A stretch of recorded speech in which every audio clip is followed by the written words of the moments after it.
4 horas mais 39 minutinhos, de volta com o CBN Esportes. Hoje, o Direito Esportivo vai ser um pouquinho especial e até acatando o pedido, né, dos nossos ouvintes. Na semana passada, a gente falava sobre a decisão da CBF em mudar o horário do jogo do Palmeiras, que estava marcado a princípio para as 16 horas, foi para as 21h45, a pedido da TV, obviamente. E o jogo do Internacional, e aí, Carlão, algo que, meu Deus do céu, é muito chato, né? O jogo do Internacional é mantido para as 4, quer dizer, se o Inter perde, o Palmeiras entra depois das 9h45, já campeão, então tem toda essa situação. Se mudou, poderia ter mudado os dois. O que causou uma estranheza e até uma certa revolta em alguns torcedores que já tinham ingresso para o jogo das 4 da tarde e às 21h45 eles não poderiam ir, ou a dificuldade para ir no jogo é um pouco maior. E aí, até pedi pro Dr. João Felipe Ettioli participar ao vivo com a gente hoje para explicar dessa situação. Dr. João Felipe, é possível a alteração, e a gente está falando de aproximadamente 6 dias de antecedência que esse horário foi alterado. É possível, olhando o Estatuto do Torcedor e o próprio regulamento da CBF, fazer essa alteração com esse período de antecedência? Boa tarde, doutor. Boa tarde, Pio. Boa tarde a todos os ouvintes do CBN Esportes. Realmente, pega de surpresa, é uma questão de quem tem o direito de transmissão, né?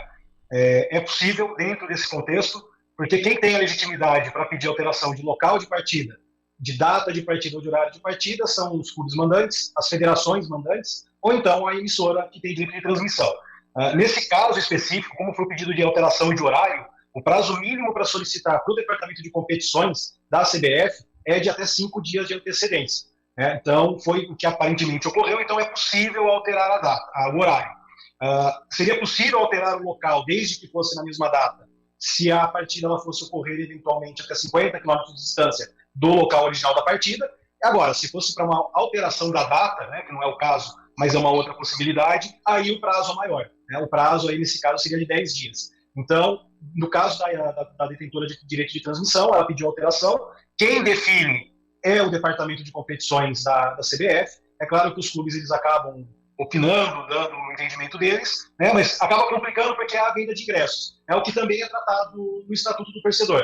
A regra geral é que a venda de ingressos ela ocorra com até 72 horas antes da data da partida, e quando não for possível saber quais serão as equipes, no caso da partida eliminatória, ou que não seja possível saber quem serão as equipes que vão se enfrentar com até 4 dias de antecedência, aí é 48 horas. Né? Como o pedido foi feito antes, apesar do Palmeiras ter começado a venda do ingresso bem antes, o Palmeiras ele até tratou sobre a questão de devolução, de troca de ingresso, porque ainda também estava dentro do prazo do Estatuto do Torcedor.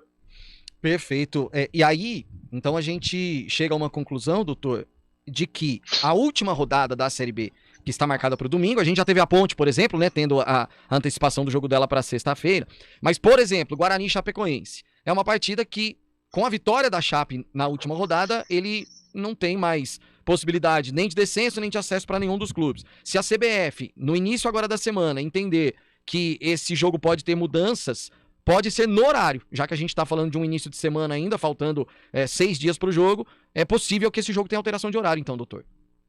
Precisamente, é possível que tenha alteração, porque está dentro do prazo. Então a CBF ela pode ajustar. É até interessante lembrar que cada data de partida, antes de ser especificada, né, se alguém tiver curiosidade de entrar no site da CBF, no caso das competições nacionais, ela basicamente estabelece de 2 a 3 datas, dependendo da partida ou da situação de tabela.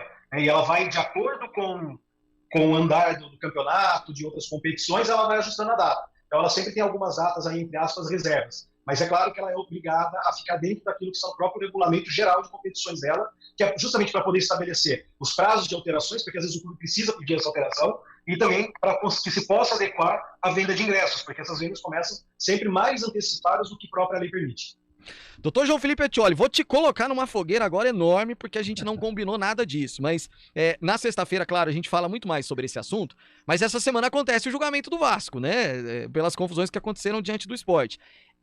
E óbvio que existe a possibilidade do Vasco perder pontos e tal, enfim, é o que se levanta. Não é muito comum, em casos como esse, a perda de pontos, né, doutor?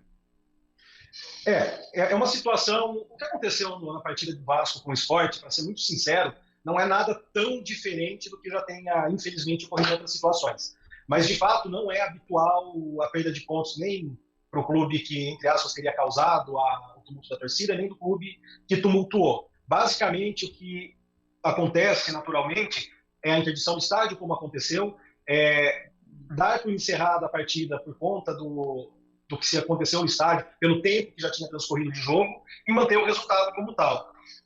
Eu entendo, nesse caso, até uma opinião particular, que imputar a responsabilidade, né, da provocação ao atleta do Vasco, porque o fato de haver a provocação não justifica a invasão do gramado.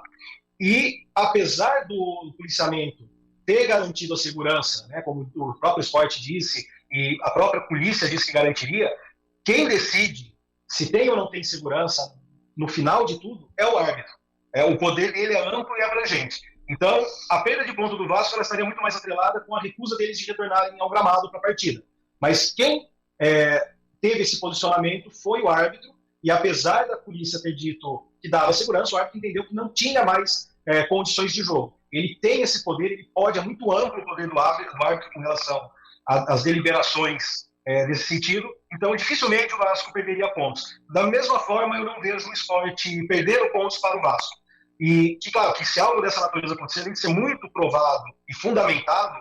A gente sabe muito bem que é uma discussão que ela vai se estender além do STJD, né, porque caberia eventual recurso para fora, para o Tribunal Arbitral do Esporte, e a gente teria um problema sério no Campeonato Brasileiro do próximo ano. Com certeza, os clubes, os atletas, vão sofrer punições de acordo com o que ocorreu, mas a perda de pontos ou a transferência de pontos de um para o outro, no caso, como WO, eu não acredito como possível. Não é improvável, mas eu não vejo como possível. Doutor João Felipe Ettioli, no nosso Direito Desportivo, nesta segunda-feira. Boa semana e até sexta-feira, doutor. Até sexta-feira, Pio. Um abraço a todos. Aí acalmando, de certa forma, um pouco o torcedor do Vasco, porque aí também acaba manchando o Série B, né, Carlão? Imagina, perde ponto, aí fala, não entrou por causa de ponto. Não vai perder ponto, o negócio tem que ser resolvido dentro das quatro linhas. Punição, algum ato assim, você perde mando de jogo, estádio fechado, tudo bem, mas perder pontos tá igual aquele campeonato de 2005, né? Aquele... em que o Inter foi dormir o sábado em primeira e acordou em terceira. Acho justo.